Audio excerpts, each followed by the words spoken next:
ഇനി കോട്ടയം തിരുനക്കരയിലേക്ക് വന്നാൽ അവിടെ തിരുനക്കര മൈതാനിയിൽ UDF-ന്റെ രാഷ്ട്രീയ വിശദീകരണ യോഗം പുരോഗമിക്കുകയാണ്. ടോബി ജോൺസണാണ് കോട്ടയത്ത് നിന്ന് ചേരുന്നത്. ടോബി, ഈ ഒരു രാഷ്ട്രീയ വിശദീകരണ യോഗത്തിൽ പ്രതിപക്ഷ നേതാവ് എന്തു പറയുന്നു എന്നത് ഏറെ ശ്രദ്ധേയമാണല്ലോ. പ്രത്യേകിച്ച് കോൺഗ്രസ് NSSന്റെ പുതിയ നിലപാടിൽ അവർക്കൊരു ആശങ്കയുണ്ട്. തദ്ദേശ തെരഞ്ഞെടുപ്പും പൊതു തെരഞ്ഞെടുപ്പും ഒക്കെ പടിവാതിൽക്കൽ വന്ന് നിൽക്കുമ്പോൾ ഇത്തരത്തിലൊരു നിലപാടിലേക്ക് NSS പോകുന്നത് കോൺഗ്രസിന് എത്രത്തോളം ആശങ്കയുണ്ട് എന്ന സംശയമുണ്ട്. പക്ഷേ രാവിലെ അദ്ദേഹം പറഞ്ഞത് കോൺഗ്രസിന്റെ കാര്യത്തിൽ ആശങ്കയില്ലെന്നതാണ്. ഇവിടെ ആ യോഗത്തിൽ എന്താണ് നമുക്ക് ശ്രദ്ധിക്കാനുള്ളത്?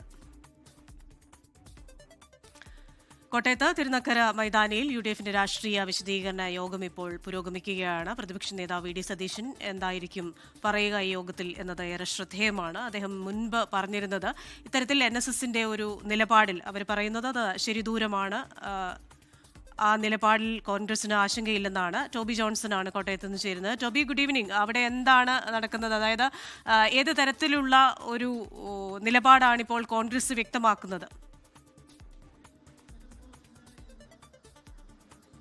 കോൺഗ്രസ് എന്തായാലും NSSനെ കടന്നാക്രമിക്കാൻ തയ്യാറായിട്ടില്ല. അല്പസമയം മുമ്പാണ് എന്തായാലും VD സതീശൻ പ്രസംഗിച്ചു കഴിഞ്ഞത്. അദ്ദേഹത്തിൻ്റെ വാക്കുകളിൽ നിറഞ്ഞു നിന്നത് മൊത്തവും സംസ്ഥാന സർക്കാരിൻ്റെ നിലപാട് മാറ്റത്തെക്കുറിച്ചാണ്. അതായത് മുൻപ് ഈ ആചാര സംരക്ഷണത്തിന് വേണ്ടിയല്ല CPM നിലകൊണ്ടിരുന്നത്, ഇപ്പോൾ എന്നിട്ട് വർഗീയത വളർത്താൻ വേണ്ടി ശ്രമിക്കുകയാണെന്നാണ് സതീശൻ പറഞ്ഞത്. അതോടൊപ്പം തന്നെ അവസാന ഭാഗത്തായിട്ട് പറഞ്ഞത് വർഗീയത ആര് പറഞ്ഞാലും മുഖത്ത് നോക്കി അതിനെ എതിർക്കുമെന്നുള്ള ഒരു കാര്യം കൂടി അദ്ദേഹം എടുത്തു സൂചിപ്പിച്ചിട്ടുണ്ട്. എന്തായാലും NSSനെ കടന്നാക്രമിക്കാതെ അല്ലെങ്കിൽ അതിനെതിരെ ഒരു വിമർശനം പരസ്യമായി നടത്താതെയാണ് സതീശൻ ഇപ്പോൾ പ്രസംഗിച്ച് ആ പ്രസംഗം അവസാനിപ്പിച്ചിരിക്കുന്നത്.